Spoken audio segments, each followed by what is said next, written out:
Hey everyone, welcome back to Draft Bestseller. I'm Alexis Iondi, and if you're new here, buckle up. We're writing a New York Times bestseller together. You're my co-pilot, and today we get the first taste.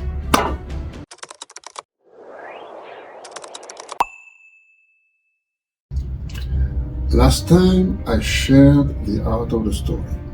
A woman born pale as moonlight into a family of midnight skin, hated by the man she called father.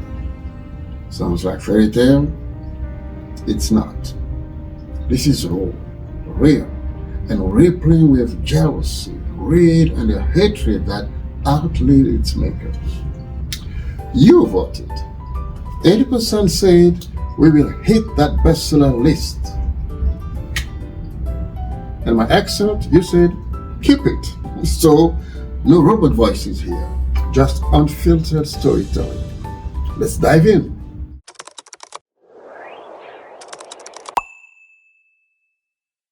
Meet G. Bamshuba, a man who turned his wife's burial into a red carpet moment. This guy makes Shakespearean villains look tame. I'll read you the first half, but the storm that handles him, that's waiting for you. While I read, watch for this. It's where I need your input.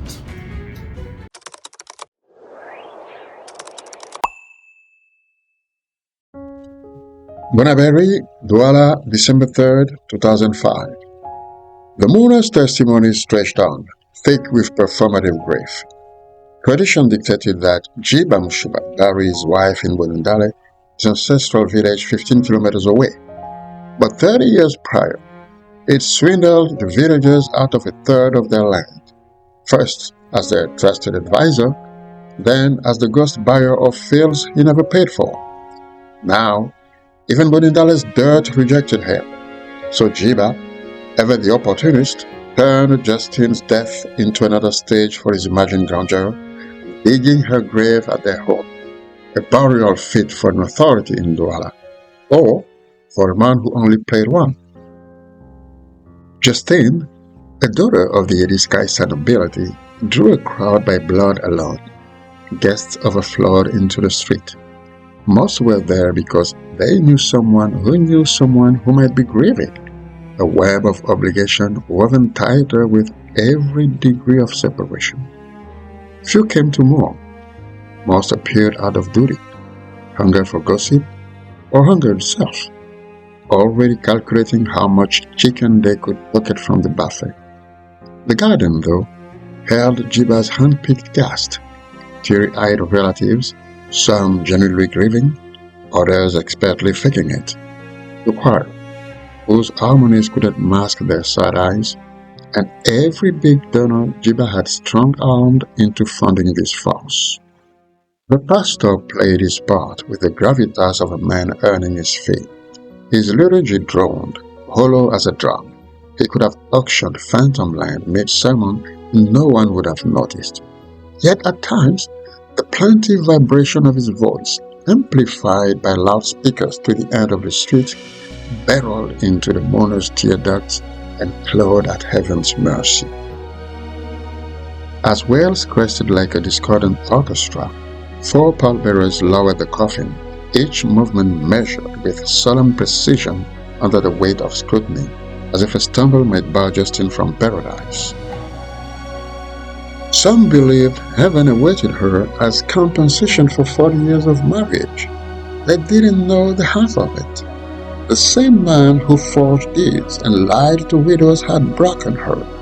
He siphoned her siblings' inheritance, bullied her into loans, and fed her wages to his hunger for a status he'd never earned. A retired vice principal, scraped by on scam proceeds just to maintain appearances. Each land sale a fleeting bound for his bottomless shame. He craved aristocracy like a puppy sluggers of an unreachable tasty bowl. What wouldn't he do to kneel at the elite's table? What schemes wouldn't he spin to see his name scribbled beneath theirs, even as a footnote? This pathological lust swelled his face like fetid pus in a boil and drew political vultures. They dangled phantom government titles, and Jiba Mushiba, ever the mark, snapped at every hook. His career peak, third deputy mayor. However, after officiating a few weddings and posing in the mayor's sash, he fooled people into calling him Mr. Mayor and milked his position for all it was worth. Surely, a performance of this caliber deserves a standing ovation? The coffin jerked downward as if uncertain of its final destination. Tears fell, some real, most rehearsed. Aunts dabbed dry eyes with lace handkerchiefs, their theatrics second only to the widowers. And what a maestro he was! Each sniff calibrated, every wiped tear timed, a virtuoso of deceit. But the crowd was not duped. Eyebrows arched like drawn bows, glances skyward enlisted divine witness, necks craned his way like accusing fingers. The silent verdict was unanimous: guilty. In Douala, no death is ever just death. Rumors find their scapegoat, and this time they might have been right. He'll kill me, Justine had whispered to Lucienne and Bella, her maid and her confidant. When I'm gone, don't dignify his lies or look for another cause. She passed at 61, putting an end to 4 decades of vengeful perfidy at the hands of her husband, and leaving behind 7 children, including the beautiful mixed-race woman through whom the scandal had erupted 40 years earlier.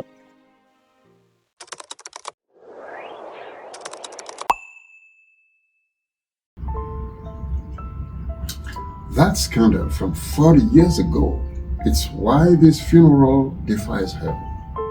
Wonderful opening. Every thread of this 28-chapter saga starts there. And after you read it, I want your suggestions. Plot holes, a character you'd kill off. Remember, we're going from draft to bestseller together.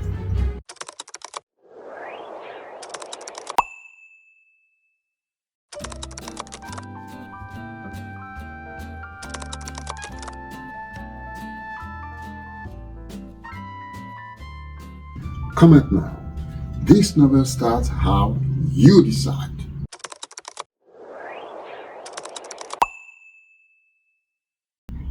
So at the time, want an interview with the real woman behind the scandal?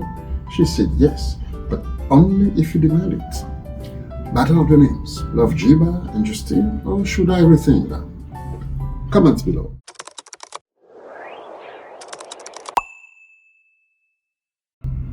Hit subscribe. Next time, I reveal your chosen opening line and drop chapter 1. Let's make history.